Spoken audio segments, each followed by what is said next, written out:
Welcome back to Animal Crossing New Horizons. I'm dear darling. I shall see what's going on our lovely island of Fawnhallow today, where we'll be relaxing as per usual.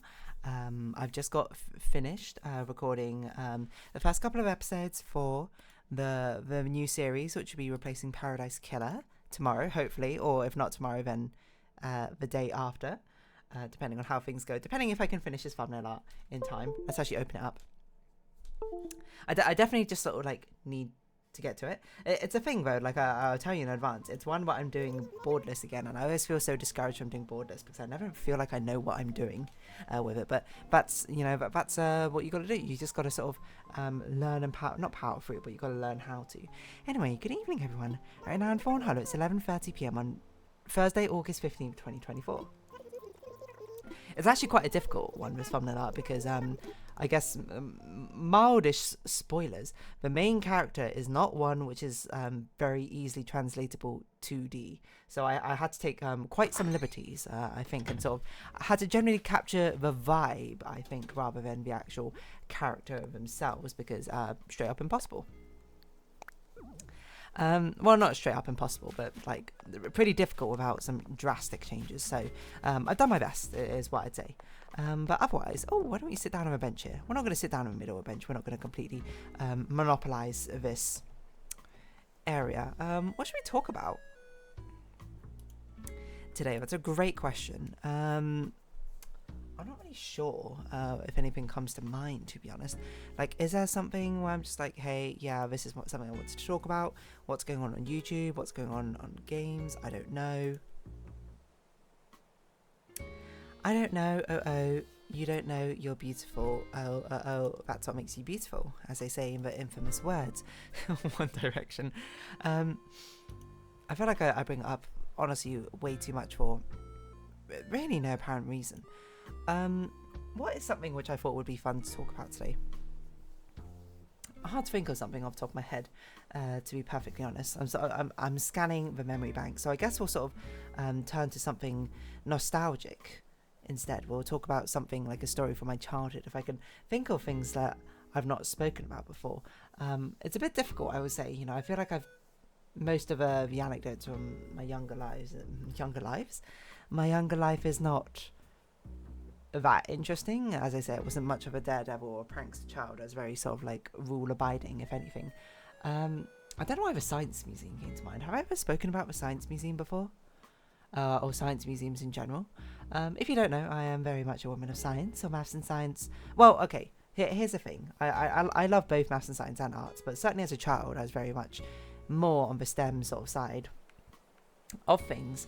And one thing when I was much younger I loved going to was this place which still exists in the UK called the Science Museum, and I have very sort of fond memories of going there and like checking out all these exhibits all the time and being endlessly fascinated by them. It's something I very much appreciate, not just about Science Museum, but museums in general, sort of giving interesting digestible information to a wide variety of people. It's really cool to be able to expose people who are not familiar or not like super invested into a particular topic or something, like an avenue into why it's so cool. And I think the Science Museum is really sort of like evidence of that. And I mean, it's not a thing which just exists in the UK. It's a thing which exists, I'm sure, in like other countries as well, your own sort of equivalent. But if you don't have one, I suppose how I describe a science museum is a museum focused on science, but there'll often be sort of like interactive sections to sort of encourage like interfacing with certain aspects of science, etc., up close, etc., etc. I mean, one thing I can really think of is that on what is now the O2 Arena in the UK, which used to be called the Millennium Dome, had like this thing where you could like walk inside like a human body, right, and you could see like different parts and pieces, which makes them up. I wonder if people have pictures of that. Let's see. Millennium Dome body exhibit. I'm not sure how else to describe it, but it's a thing where you could go in the body, you would see like different models of parts of a human or something. This is not how I remember it, to be perfectly honest, but it looks much more artistic than I remember. Maybe it wasn't the Millennium Dome which had this. It was like Science Museum inside human body. Was that a thing? Or was that a science museum thing? It's like inside human body exhibit. Maybe that's the way to put it. What's that like? Museum exhibit walk inside person. Like they parody it on The Simpsons, and I swear it was an actual thing. I don't know if I've incepted myself and it was never an actual thing, but I sort of like remember it from the Millennium Dome. It was a very old thing. It was only there for the Millennium, but I'm looking at it and I'm like, this is not how I remember it being. I do remember that I did go inside it when I was a child. You had to bear in mind I was quite young, but it was a sort of thing where like the only memory I have of it is going inside of it and then like looking up and seeing like this sort of network of like neurons, I guess, about the place, which was just sort of like something I fully did not understand or comprehend when I was looking at it. But that's the only memory I have of it. Anyway, but the long and short of it, what I'm trying to say is science museums in general are very cool. They often have these interactive exhibits about the place to encourage sort of like learning or interfacing with something in particular. Like I remember one I remember very fondly was there was like an espionage, I guess is how I describe it, exhibit where you'd go to it and it would break down like the science behind like spy work and things like that.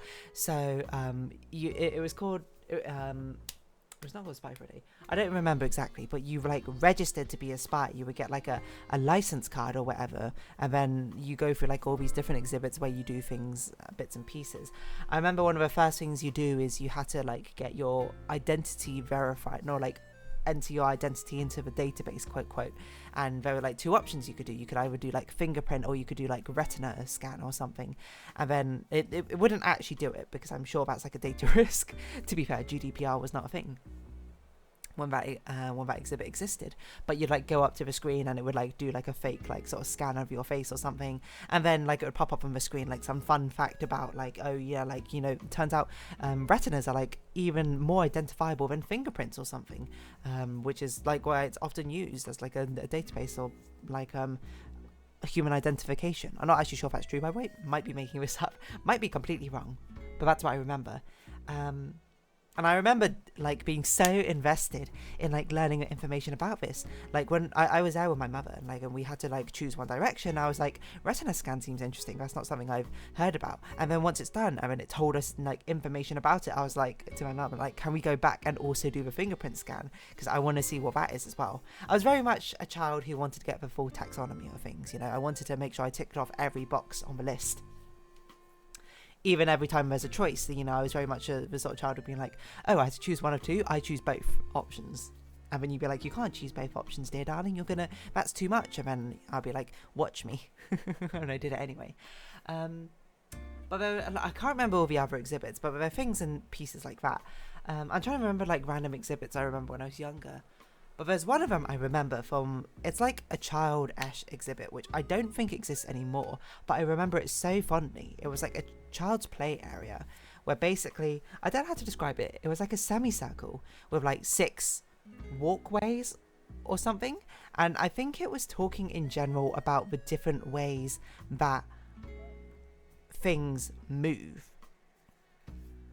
And things like, you know, the different, like, the walk cycle of a cat is very different from a walk cycle of, like, a baby compared to, like, a human walking, compared to something else I don't remember. I think one of them was a robot.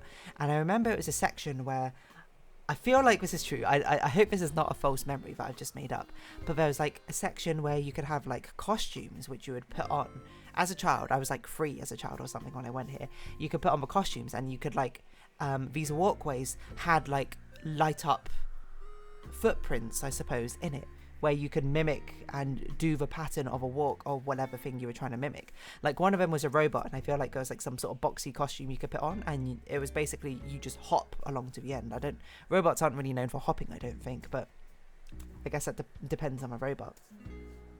But there was one for a baby, I remember, and then it was like little handprints, and there was like little dot circles which meant to represent like the knee, and you were meant to like crawl along like that. And I think there was one for a cat or a dog, I can't remember, some sort of quadrupedal animal, which, you know, they have like a different sort of like walking pattern, right? Like the sort of like order that the the limbs come down in. That one I hold fond in my memory for no apparent reason, because I didn't even find it that interesting, to be honest. But that one, it's more like I remember strongly. There was one as well, which it was like this whole big thing, which took up like two of them actually that I can think of, took up like it was like big room spanning exhibition. One of them was something to do with water. I don't remember. It was like in a private room or something, which I feel like was only open at certain times, which I only ever went into once, but I don't even remember what you did in it, to be honest.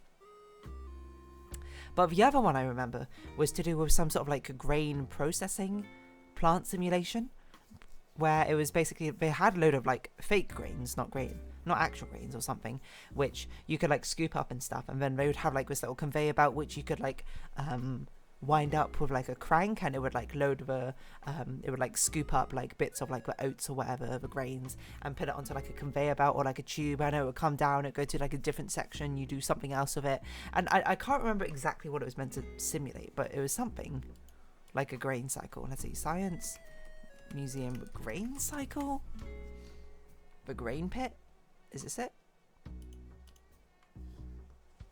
Yeah, hold on, this is it, the grain pit. Oh my gosh, it actually existed, and it was like super old thing. Grain pit. I don't know if it still exists anymore. It looks like it still exists. It's quite fancy. It had like conveyor belts. It had like these funnels things would go into, and surprised it wasn't. Oh yeah, and it had like this big tub which had like a window opening on the side, which encouraged like kids to sort of like lean in and not crawl about, but sort of like stick their upper torso in and sort of like feel around with a grain and corn. And I guess it was meant to be interesting in some way. There's a YouTube video about this grain pit here.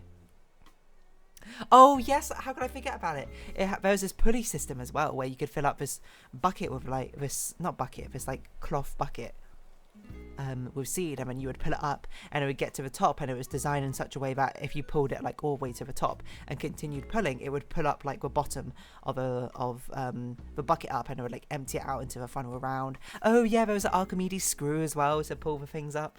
Wow, this is so nostalgic thinking back on it. 11 years ago that was a thing. But Science Museum was really cool. There was also like this lava lamp thing, which I don't even know what it was trying to show, to be honest, but you like pumped up with like this big lever, you like lead it up and then pump down, and like a big bubble would come up through this non-Newtonian fluid or something, kind of like a lava lamp, I guess, except for that's not how lava lamps work. I think lava lamps are oil, right, and water or something. But like a big bubble would pump up, and there was like 3 of them. There was like a pink, green, and blue one or something, and it was really cool. What else was there? There was a room with puzzles, which I definitely spoke about before, and I remember there was like some workers about the place, like, and it was like an island counter, I suppose, where there'd be like a load of like 3D puzzles about the place, which you can sort of sit down, you're like trying to assemble like a pyramid or a cube with like 6 different pieces of like weird shapes. And I remember there was like this really big one, which like, oh god, like, I'm trying to remember. It was like this really big one, which was like, I think it was like an 8x8 cube or something, which had like 50 pieces or something. I remember one of the workers there like memorized how to solve this thing, and she memorized it in such a way that it basically told a story as it happened. And I joined late to it because I think she was explaining it to my sister, and I joined, and I was like enthralled by the entire thing. But it was something about like the 3 bears, like Mama Bear, Papa Bear, Baby Bear, and like I remember one part about like Baby Bear going down the stairs saying like I can't sleep, and then sits on Papa Bear's lap while they watch like TV, and then they go, Baby Bear then leaves and goes back upstairs, and basically like she narrated this entire story, and she would put like the pieces in place and eventually end up with a finished cube. And I remember being like so mind blown by it, this sort of concept of attributing, like tying memorization of something to a story, which is, I'm sure maybe that must be some sort of triggering memory for me personally of why like I memorize things in this way, I suppose. And I've been so enthralled by it, being like, wow, this is the most incredible thing I've seen, that I remember like trying to recreate it. But of course, like 4-year-old me hearing half a story for the first time could not recreate the story, but I would just remember loving it so much. Shout out to that lady, because I don't know who you are, I don't really remember your face nor the story, but that has stuck with me till this day, 20 something years. Let's see what's a thing. 3D cube puzzle solution.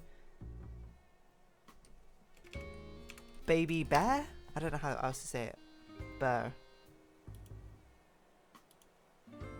I don't know. It was so big and so involved. I wonder if it like actually exists, and I've not just made this up. Baby bear story? I don't know. If anyone can find that, I would be absolutely astonished, because it really is like a memory, which I, you know, if anything, to pay tribute to that woman and myself when I was younger, to be able to like actually know and memorize that story would be really, really cool, I think. But yeah, that I remember quite fondly as well. What other sort of things in Science Museum? I don't know. Science Museum is just really cool, to be honest. I mean, we can look now and see what we've got. Like, museums in general are very cool. Like, what was one I went to recently? I don't even know last time I went to a museum, but the V&A, I believe, had like a Beatrix Potter exhibition, and I loved Beatrix Potter growing up. Oh yeah, they had a fashion exhibition as well. I love a fashion exhibition last time I went to V&A. I think I last went for my birthday, to be honest. It's coming up to my birthday again, so who knows? But that's the main reason I went to it, because I was like, it has a Beatrix Potter exhibition. And I was like, I love Beatrix Potter when I was younger. But yeah, Science Museum. I'm just sort of looking at the stuff now. Obviously, things must be very different, because lots of different technologies, I suppose, and stuff to learn means there's a lot of different things. Is there Wonder Lab? Is this a thing that I was thinking about? I guess so. Wonder Lab Plus. Wonder Lab AR. Careers. See and do. See and do. Power up. You can play some video games. Okay, interesting. Turn it up the power of music. I don't know. Science museums are always super fun. Like, even when we go to like other countries and we sometimes want to visit like a museum or something, science museums always get a thumbs up for me, because they're always so much fun. Apparently, there's a mathematics gallery as well. Highlights. There's a video about it. How mathematics has shaped our world. Interesting. We went to one in Spain, right? As well. Which is kind of cool. I don't know. I guess interactive exhibits are just super cool. Let's see if I Google it. Science Museum Spy Exhibit. I do remember this. Yes, there's a section you could sit down on, like, keycaps, like coloured keycaps. Oh yeah, and there were like little things on the walls, but I can't remember what it was talking about. I think it was talking about cybersecurity or something at this point. Anyway, I remember loving it so much. We got like these little key cards to sort of like commemorate the fact we went there, and I went home like immediately. First thing I did was like make like little drawings to put on the membership card, to be like, oh yeah, these are like our spy membership passes, which you probably wouldn't want your identity and face on a spy membership card as well. And then I made like little profiles of me and my puppets. I don't know, it was really funny, really sweet, I think. Yeah, I don't know. I love interactive exhibits and spy museums. Spy museums? Science museums. I think there's one I played Pong at some point, but I don't really remember. Sort of everything being sort of merged together. Anyway, I guess I might now around this episode here, because I've got no more else to say about science museums except for they're great, you know. Go to them, take your children to them, expose them to the wonderful natures of science. But on that note, I'm going to round this episode off here. So if you have been watching, thank you very much. It's been Animal Crossing New Horizons. I've been Dear Darling. A like, comment, subscription, shares, greatly appreciated. Socials, Discord down below. Hope you see each other again. But for now, it's our farewell. So until next time. Bye-bye for now.